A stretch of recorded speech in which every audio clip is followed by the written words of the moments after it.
This is McGraw live in the morning on the Big 550 KTRS, except for one thing. McGraw's not here today. He's still on vacation in New York with the storm moving there. Good timing, McGraw.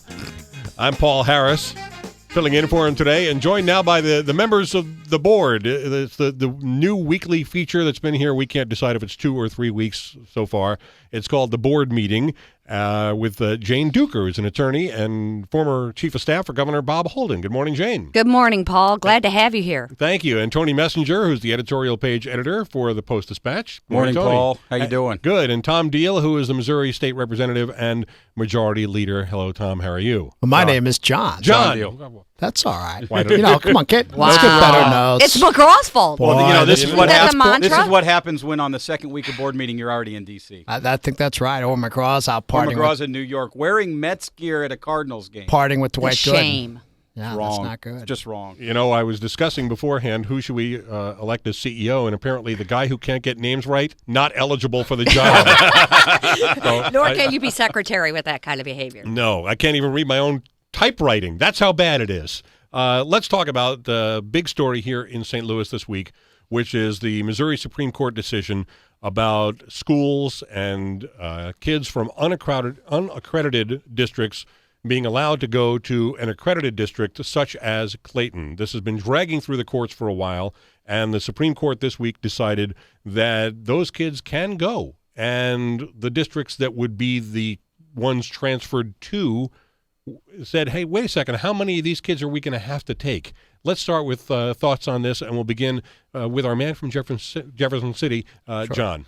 Yeah, I mean, I think this is something which has been a subject of really intense debate in the Capitol over the past 4 years, in particular since I've been up there, is what do we do with children who are stuck in unaccredited school districts? One really sobering statistic that I heard last year during this debate is that when we look at our state penitentiary system, over 80% of the kids in our state penitentiary system originate in 2 school districts. That's the St. Louis and Kansas City School District, both of which have been unaccredited over the past couple of years. Now, St. Louis has moved up into the provisional status. Kansas City is currently unaccredited. They're also our 2 largest school districts. So what happens to kids that are stuck in school districts which are failing? There have been a lot of proposals jumped around. One of them is, and I think this court case has kind of hung up or at least framed what the options can or cannot be. So now that that court case has been decided, I think the likelihood of seeing some progress on education reform and an education bill next year, I think goes up quite dramatically. So you think the legislature is the next place that there has to be change? Well, right now there's, the answer has been, the question's been somewhat answered, that if you're in an unaccredited school district, you're eligible to seek, have your kids enroll in an accredited school district that touches the county that your school district's in. Mm-hmm. I think the effect of this is going to be that school districts that surround the failed school districts are going to bear the heaviest burden of that. So, for example, and this was, I think, always the argument on the school district side, was if the city of St. Louis has a failed school district, chances are of those kids going to Rockwood or Parkway aren't as great as they would be to go to Clayton or Ladue or the Melville School District. Mm-hmm. And so how does that get handled? How does that get transitioned? What do you do when the school district regains its accreditation? Do you pull the kids back out and send them back to the old school district? Mm-hmm. Is the funding enough? How do you fairly treat the school districts that fund their school districts locally? Mm-hmm. Now, for example, the Ladue and Brentwood school districts, which I used to represent, only get about $400 to $500 out of the foundation formula. So their schools and their capital is funded by local taxpayers. Mm-hmm. So how do you adequately compensate and account for that? So it's a whole bunch of issues. I think, John, you just hit on what the key role for the legislature is ultimately going to be, and it's to deal with something that the legislature hasn't been very good at dealing with in the last few years, and that's the funding issue and the funding inequities between the school districts. The fact is the legislature already acted when it passed this law that has become the subject of the lawsuit. The law is clear. The Supreme Court has now said twice that the law is clear, that that the legislature meant what it said, that kids have the right to transfer to a quality school district. So to some degree, I would disagree with you and say that the legislature doesn't have to do anything, except for the legislature does have to deal with this funding issue and ultimately either help DESE, direct DESE, the elementary and secondary education department, or define some rules that sort of oversee these transfers. But I don't think the school districts, and we wrote this in an editorial in the Post-Dispatch today, the school districts need to stop waiting for somebody else to act. The Supreme Court has acted. The legislature has acted. The law is what it is. And if I'm a kid and a parent from Riverview or Normandy and I show up at the administrative offices this morning at a school district that is accredited, that is in my county or in a county adjacent, then that school district needs to accept that kid and find a way to make it work. Well, that's not going to happen this morning because you and I both know that this is not done in the courts because there's still the funding issue, and the lawyers are going to try to drag this out as much as possible, and this is not going to affect kids in 2013, 2014. It's going to probably be next year before any of these kids get affected. And I wanted to at least go back to at least some basics here. One, I think this makes clear, which people need to remember, that the obligation to provide an education is the state's.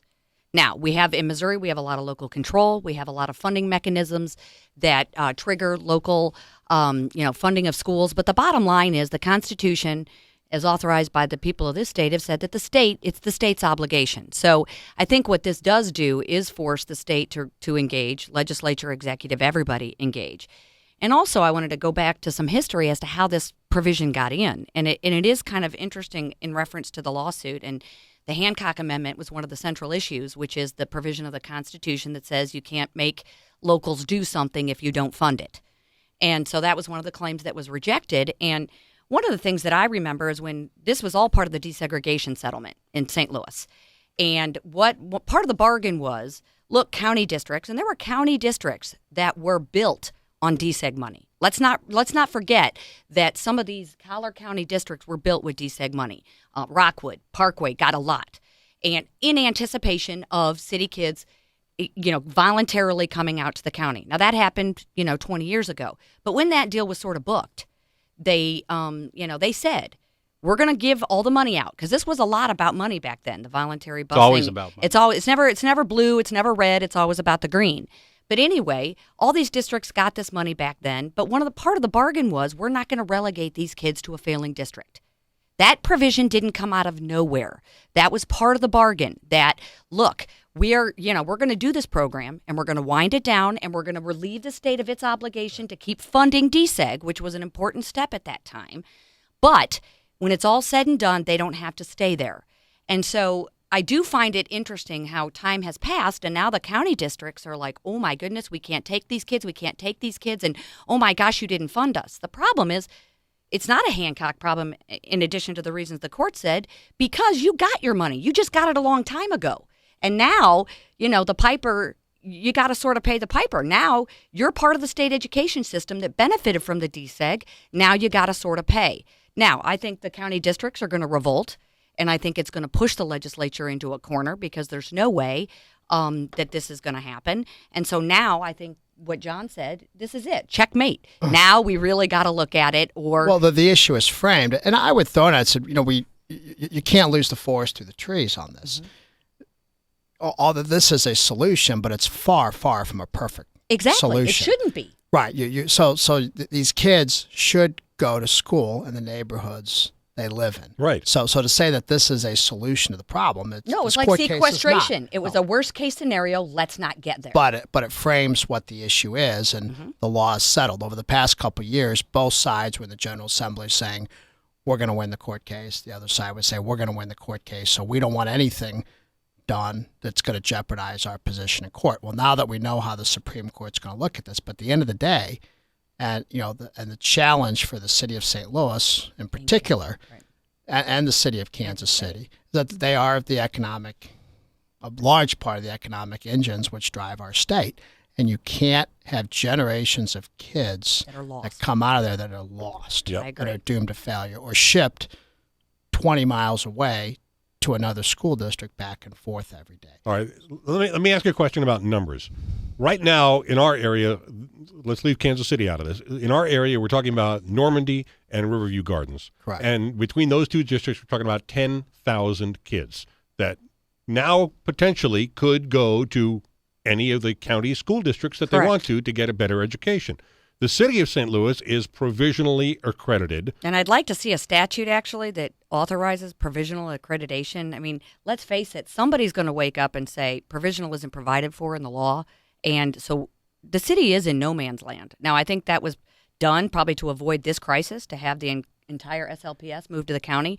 But, I mean, provisional's not provided for. That's part of something the legislature needs to address. I think it's twofold. I think it's to avoid this crisis, and number two, it's also to avoid a governance problem. Yes. If you reaccredit, then the school board and the political mechanism which caused it to fail in the first place gets put And be back taken into Well, but it's place. also Correct. let's not forget the one thing that's a positive here. The school district is getting better. It's It not is. just to avoid a political problem. They moved from unaccredited They've to ju- provisionally accredited because they Of made improvement. the steps that the It's law improved. and that the DESI regulations call for. They are improving. They are getting better. But they're not accredited. But they aren't accredited, Right. and you're right. There is this fear within the school district that even if they get to that full accreditation, what do they do to make sure that the politics that got the district into a difficult situation, i.e., The a elected school board, say it. that was dealing with handing out jobs and not spending money properly and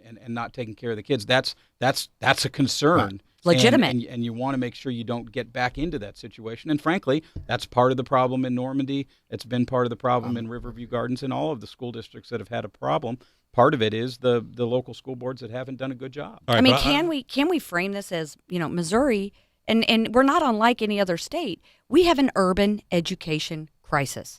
It needs to be looked at that way. It needs to be comprehensive, and it needs to be treated that way. I think this sort of, this territorial, let's look at it as, different cities. It's an urban crisis, and we need to address it. And everything needs to be on the table I and agree. looking at it. I so agree. So when you look at, if you work for a failing company, a company that's in bankruptcy, and your company goes through bankruptcy, everything is on the table. I mean, we just saw this with the Patriot Coal situation. Old legacy cost, everything else is on the table when you fail. Except you don't have a right really to be a corporation, but leaving kids behind, I mean, that's the fundamental. But when a that's school fundamental district, government. would you agree with me though? When a school district fails, everything ought to be on the table. I agree. Because right now you've got a not working. situation that it's this person's fault, or it's this group's fault, or it's this Doesn't matter. parent's fault. It Right. doesn't matter.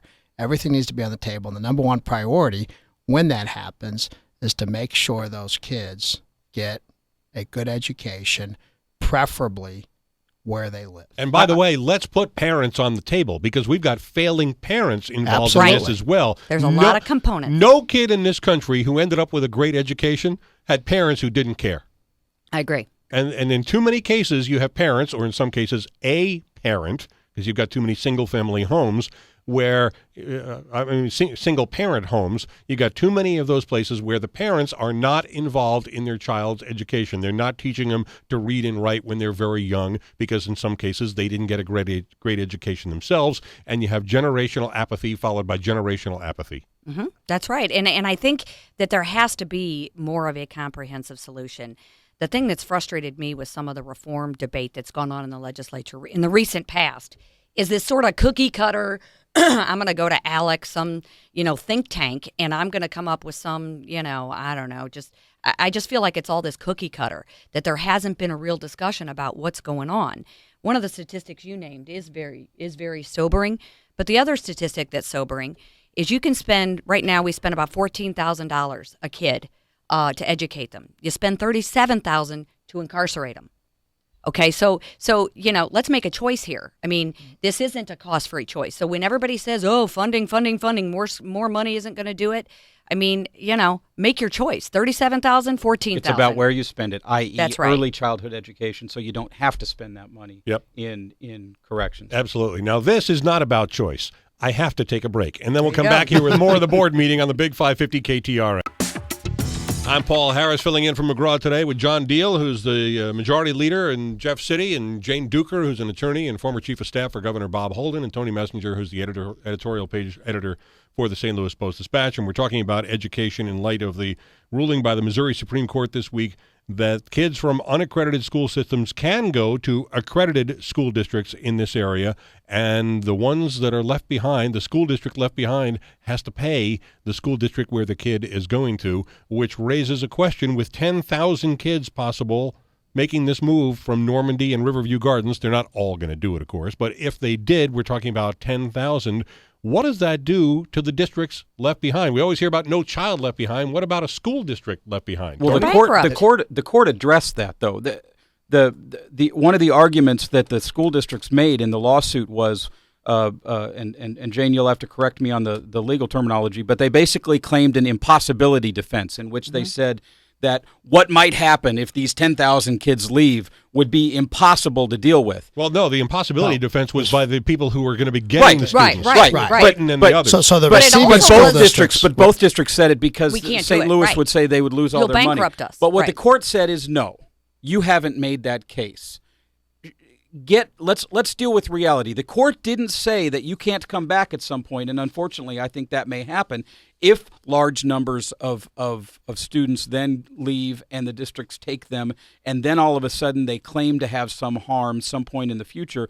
Then we might see a new lawsuit.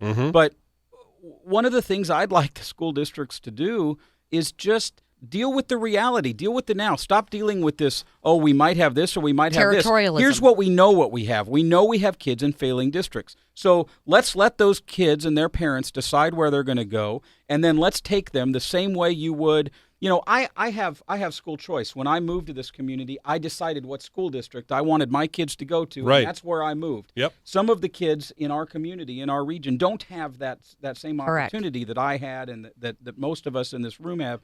And so all the court said is give those kids that same opportunity. So let's see what the actual numbers are before we start saying, oh my gosh, this is going to bankrupt the district. And then when we see what the actual numbers are and we see what it's doing to budgets, then the legislature steps in and says, okay, let's equalize this. Let's deal with what we haven't dealt with for the past decade, and that's redoing the foundation formula so that the money is more focused on the kids and less focused on territorial boundaries. Yeah. I mean, the focus has to be on giving the kids access to a quality education.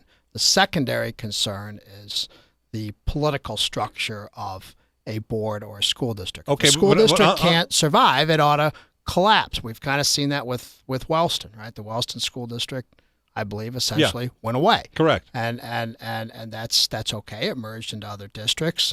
The kids there are, unless some of them are in Normandy now, but are in school districts which are accredited. And that's the way it's supposed to work. If the school districts can't survive because of poor management, they ought to be put out of business. Well, and I think too that you know, I think this is a great opportunity for the legislature, the executive branch, DESE, to all come together and say, look, it doesn't have to be under the current structure. There's nothing that prevents the policymakers from getting together and saying, you know, we're going to let this happen. We're going to, you know, they can step up. It's not going to be easy, though. I mean, that's when the political reality comes in, is that, you know, the coming to a comprehensive solution that prevents bad things from happening, which cause other things. I mean, this is the thing. This is all reactive.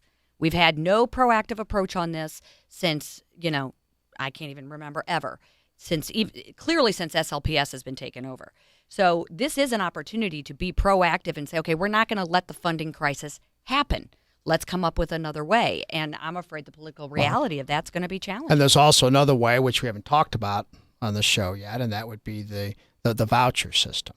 If you're in a failed school district, if you're in the city of well, it's no longer failed, but Wellston or Normandy or Riverview, Wellston's already been wound down. What's wrong with also giving those kids the equivalent amount of a voucher to have them be able to choose, to have the families choose what school? So the neighboring school district may be full, but there may be a quality Catholic high school next door, or grade school. There may be a quality Lutheran. So let them go, and let them go to a school which is qualified, because our first priority has to be to get those kids educated. Right, but voucher's not the same as choice. I mean, the voucher system where, you know, the receiving districts get to decide whether somebody gets in. I mean, to me, that could cause the voucher system that I have trouble with is saying, well, it's sort of a market based. I mean, guess what? The same kids are going to lose in that system that are losing now. But that's not what I'm saying. Well, okay? what are you saying? What I'm saying is that you may have school districts that nearby that get filled to capacity. Okay? And it doesn't do any good to tip those school districts to the point where they can't educate either. So if they're filled to capacity, what's wrong with giving the kids in a failed school district vouchers to go? There may be a Catholic grade school that's right next door that's not filled. But then you are talking about exactly what Jane's talking about, and you and I both know that Lord of that's the Flies. I don't agree that's with what that. blows up the education debate almost every year is the insistence from some reformers that we go to vouchers and the insistence from some public school advocates that we never go to vouchers and we don't go anywhere. Let me throw a question out there. Sure. Is there room for compromise where we leave the private school part of it out of it? We leave the private schools out because that creates such heartburn for people like me who see it as a constitutional problem. And we talk about open enrollment, where what we basically do is we erase the public school boundaries, where Clayton, Ladue, Rockwood, those things don't matter as much anymore, but the kid gets to decide and the parent gets to decide within the public school system, school voucher. because that's what Yeah. the state is responsible for, Tony, they get to move around. I think that is such a great question. We should mull it over for a few minutes while we take an important commercial break. It's the board meeting, and we are talking about the decision this week by the Missouri Supreme Court that essentially says that school districts that are unaccredited, the students from those districts can go to other school districts as long as the money flows to that school district along with the student, and the problems that come with that will have to be dealt with either on the local level or by the legislature in Jefferson City. I have one question about one word, and can anybody explain what this word means in this decision? Neighboring. You can send your kid to a neighboring school district. Last time I checked, Clayton is not next to Normandy. Does neighboring not mean bordering? The actual statute says in a county neighboring. So if right now we've got Riverview Gardens and Normandy that are unaccredited, they could go to Ferguson Florissant. They could go to a school district in St. Charles County. They could go to St. Charles County. The St. Louis County or St. touches Louis the County. city and touches St. Charles County.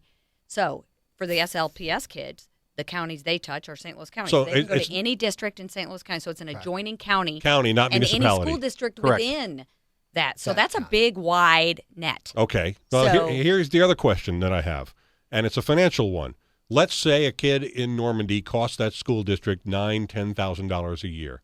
A kid in Clayton costs $17,000, $18,000 a year. Kid from Normandy wants to go to Clayton. Who makes up the difference? This is where the legislature will ultimately have a role because there is such inequality. I talked to the Attorney General's office about this yesterday, and the fact is the Clayton districts, the receiving districts, would actually likely have an initial windfall if they accept these students, because the students, the way the law is written, their unaccredited district would have to pay tuition to the district they go to. Well, tuition in Clayton, because of the way they are funded, is higher Correct. than what tuition would be if a kid wanted to go to Normandy or Riverview Gardens. So the accepting districts would actually get a bit of a windfall, and clearly it would hurt the districts that would be losing the kids. So that's where ultimately there's going to have to be some sort of a legislative role.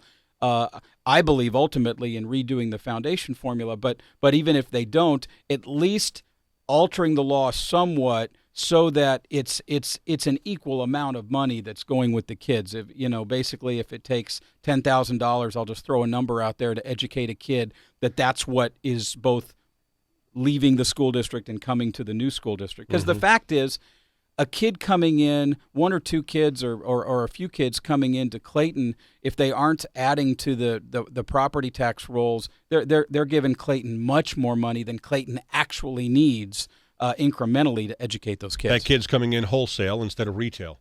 Absolutely. Right. All right, now let's go back to the question you asked before the commercial break about open enrollment. Restate that, Tony. Sure. Representative Diehl was talking about how the debate he believes in the legislature needs to go to vouchers.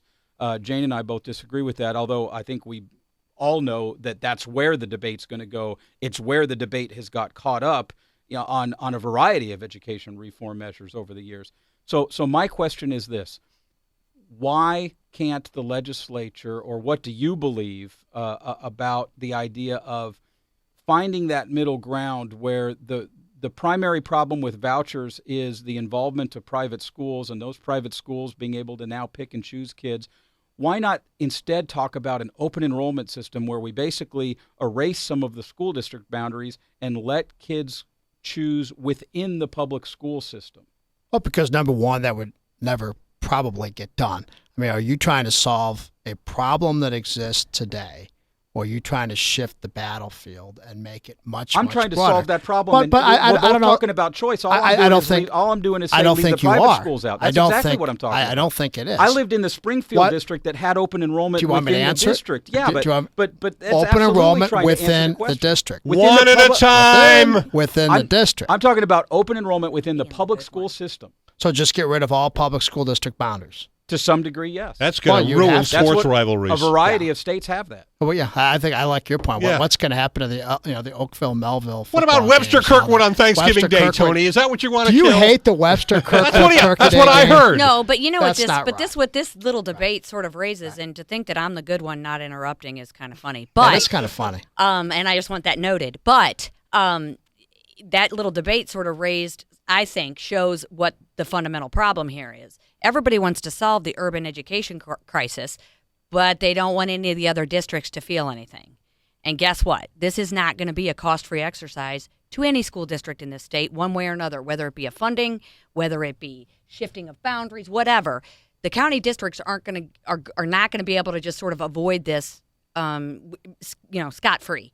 So I think that's sort of interesting. I think it's even greater than that. It's a shift based upon doctrine that to shift away from the real debate, as you have kids in school districts which are failing. I think we all agree, all things being equal, that the kids are best educated in the communities that they live in.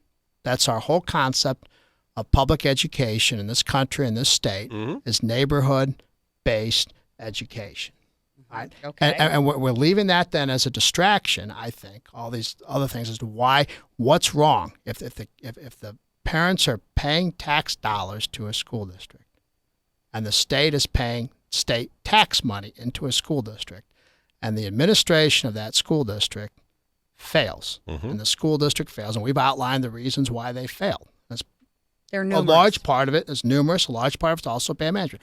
Why can't those parents who take their tax dollars that they pay in, if it's in one of the schools, and send their kids to a neighborhood private school, why is their only option to ship them out to Rockwood or Parkway or whatever, where the kid spends an hour a day plus on a bus, just because of some doctrinal belief that we shouldn't do this, or that private schools are going to pick and choose their kids, so we're going to tell this kid. You can't Okay, constitutionally mandate a Catholic school take kids from the city. But you can't. but focus on it from the spot of the kid.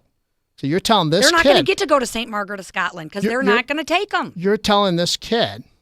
So let's say St. Margaret of Scotland would take somebody. But they're not gonna. Okay, I mean, But the question is, should they have You're to? saying. they can't. You can't mandate a private school. But even if they without don't, funding. you're telling that kid you can't get an education because they won't take the kid that sits in the seat next to you. You can get an So education, therefore- just not at that school. Oh, so you have to ship out to Rockwood or Parkway or whatever, Yes. rather than going to the school that's a half mile. I just think that's well, no, ridiculous. but the problem is, That's you ridiculous. know, you talk about shipping out. Why are we shipping these kids to private schools or whatnot? Why not fix the public education? I agree, and that's how here. you fix it. Right. Is through competition. I got to take a break, and we'll come back and talk some more in a moment here as the board meeting continues on the Big 550 KTRR. Before we break up the board meeting here today, let me ask this question about the schools. Clayton does well, Normandy doesn't. Why don't we make Clayton franchise their schools to Normandy? In other words, take the people who run such great schools in Clayton, let them run Normandy.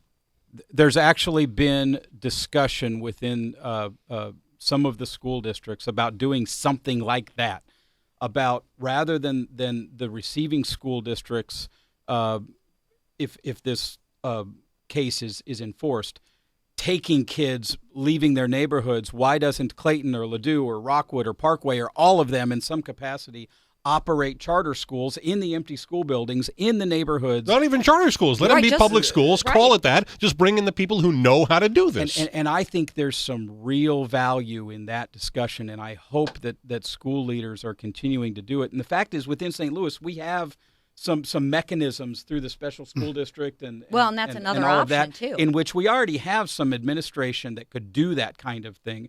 We should take the schools to the kids. I think that's something that John would agree with. No, I do, and that's one of the challenges I've always given school districts in my area and the superintendents and the administrators is you can't just complain every time we try to do something to fix areas that aren't working. You need to take some ownership of that. Right. Community. The districts that know what they're doing and the leadership of those districts need to also engage with the leadership of the districts that are not and show them the way, or there's going to be draconian measures probably get taken down the line. We have a great history of local control of schools, and I'm not saying dispense with that. But we also have a Department of Elementary and Secondary Education that has next to little power to be able to do those types of things. I mean, regardless of what the bigger picture is, having some management and mentoring and, adding skills to these districts from the ones that are working to the ones that aren't. I mean, I see DESE as should be empowered to do things like that in these kinds of situations. And they're not. And I understand that we want to keep local control, but there has to be an ability to work at these situations short of unaccrediting a district and shutting them down. I'm just saying, if we can have a school district called Ferguson Florissant, why can't you have one called Clayton Normandy? Right.